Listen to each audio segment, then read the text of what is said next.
In this section, we are continuing our exploration with two variable data. In the last section, we looked at graphs of two variable equations using x and y variables. This time we're looking at tables, specifically the patterns within tables.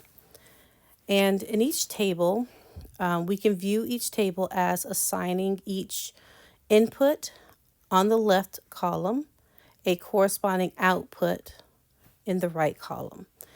And each of the data points from the left column, it is related to the data point on the right column in some way.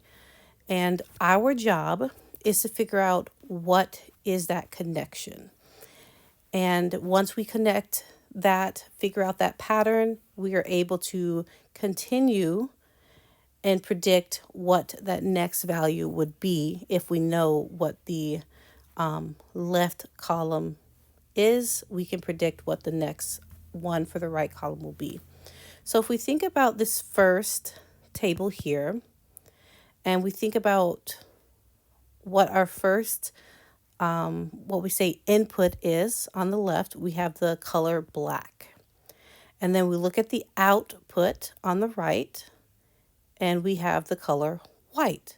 Well, the color black and the color white are opposites. Well, let's look at the next row. We have the word big, and the output is the word small. Those, once again, are opposites. The next row, we have the word short as our input and the word tall as our output. Once again, they're opposites. So we can predict that the next row is going to have a list of opposites. And so if we are looking at our input is the word few, that means our opposite or our output will be the opposite of the word few, which is likely to be the word many. The opposite of few would be many. And we would write that inside here. It's not a lot of space, so I just wrote it on the outside there. And we can continue that train of thought for our next table here, thinking about for every input, how is it related to the output?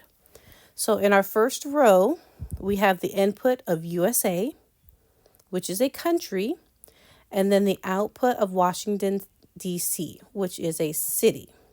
And more specifically, Washington, D.C. is the capital city of the USA.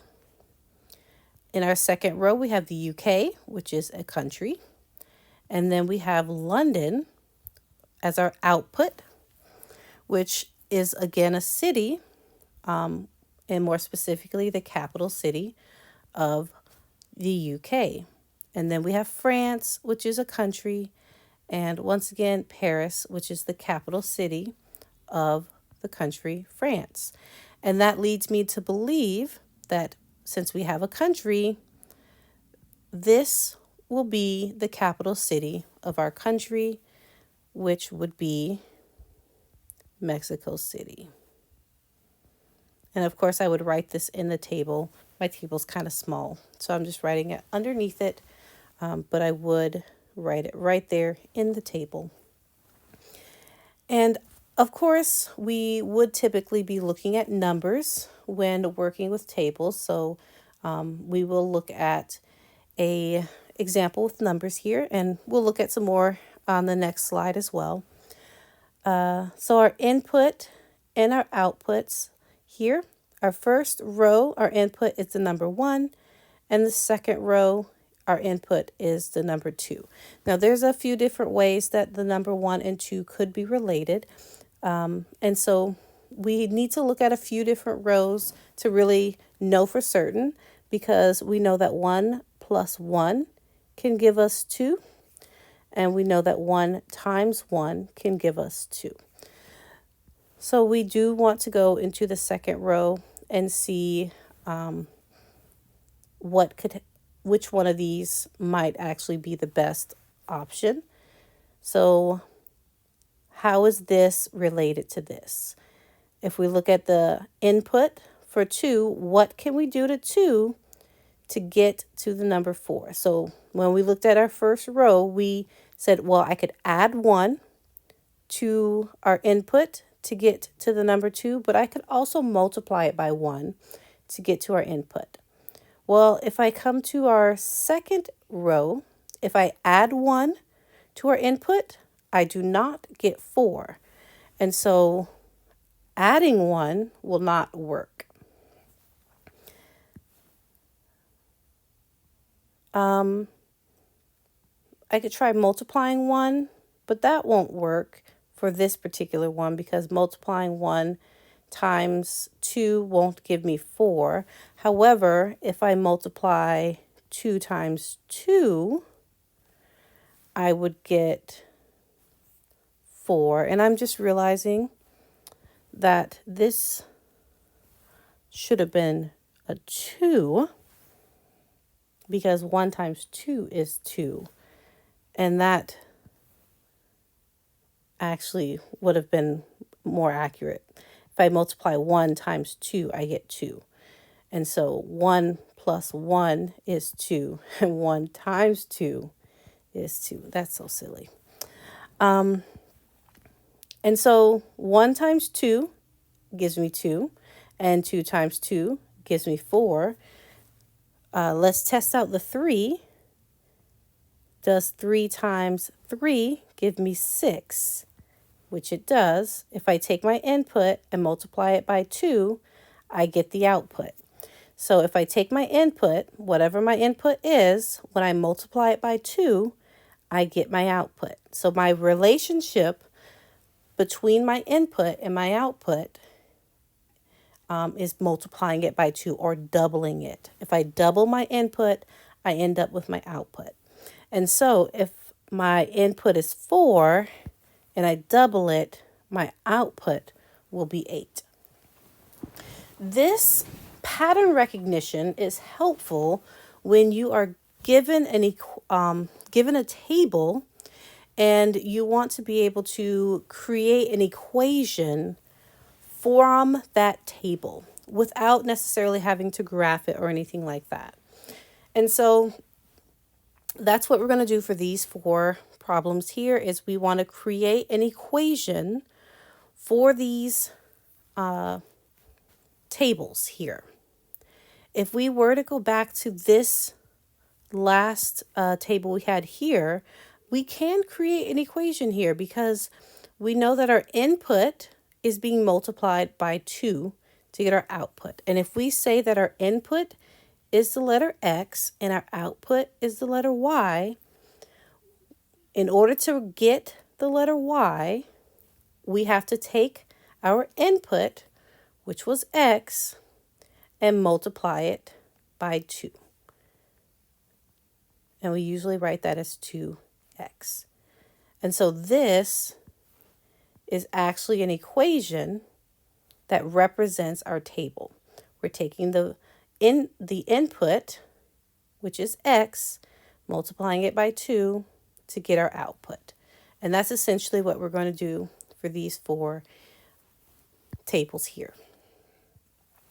So the first table, we got to think about what's happening to the thing on the left to get the thing on the right. So we're looking at this first input, which is 3. What do I do to 3 to get 6? Well, I can add 3 to 3 to get 6. So we can do 3 plus 3 to get 6. So that would be y equals our input plus 3. But before we say that's our equation, we need to test it on another input to make sure that's accurate. So we have this input, which is 4. Our x is 4. And then testing it to add 3. 4 plus 3 is not 8, which means this is not accurate. So let's go back to the drawing board. 3 plus 3 is 6, but that was not helpful. So 3 times 2 is 6. And so that was 3 times 2. So that's our x variable times 2, which was the pattern for the last table. And let's test that out. If we have our x variable and we multiply it by 2, do I get y? We do. 4 times 2 is 8. Let's test it for the next one. 5 times 2 is 10. 6 times 2 is 12. And 7 times 2 is 14. So it looks like we got our correct equation this time. So we're thinking about what is happening on the left side. What can we do to the input to create the output? For this next one here, we're thinking the same thing. What can I do to the input to create the output? And if we look at each of these, you might notice these numbers are very similar. The only difference here is that we have negatives on the left side and positives on the right side. These are opposites. So the best way to go and get the opposite of something is to multiply or divide by a negative, specifically a -1. If I take -2 and I multiply it by -1, I get 2. If I take -5 and I multiply it by -1, I get 5. And so if I take my x value and multiply by -1, I get my y value. So my y value is going to be whatever my x is times -1. Or I could just write it as negative x, or the opposite of x.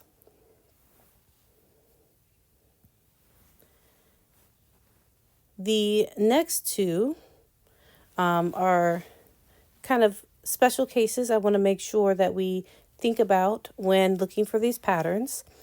These were both multiplication. We're looking at something being multiplied to our x value. And these are still kind of multiplication, but they're a little bit different. So I want to make sure we look at these examples here.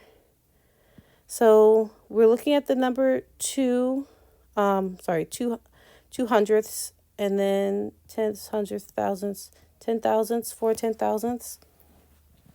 This one might seem a lot trickier to try and figure out what's happening to go from here to here.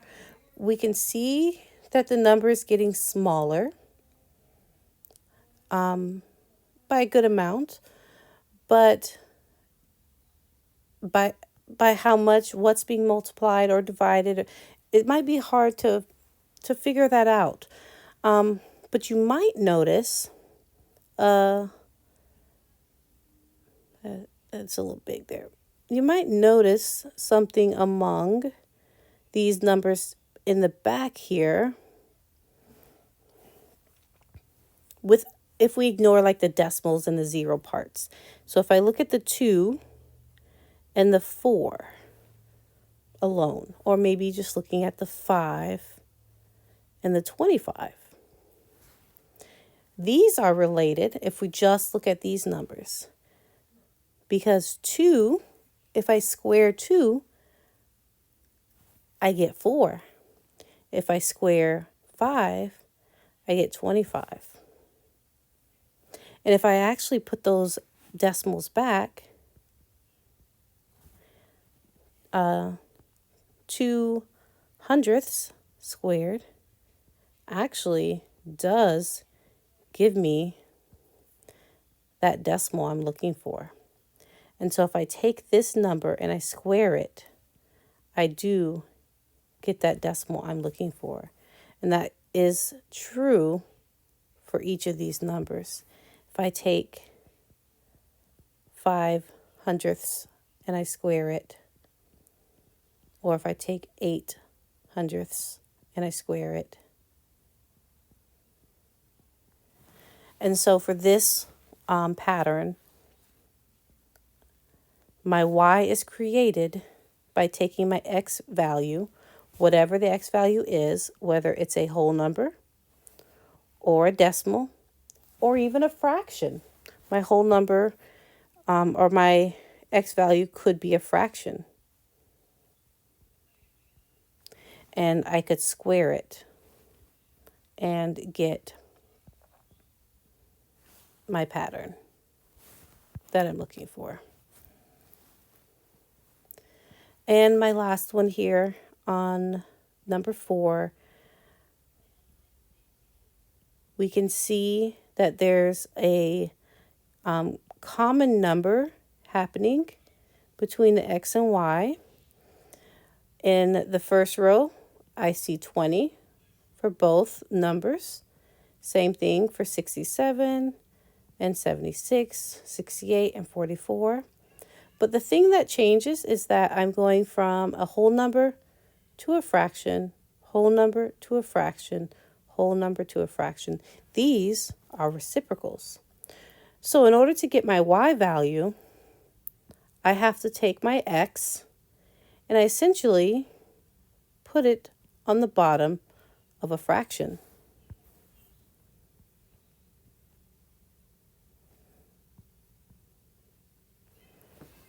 And that's my pattern for that one. And now I've created an equation for all of these tables.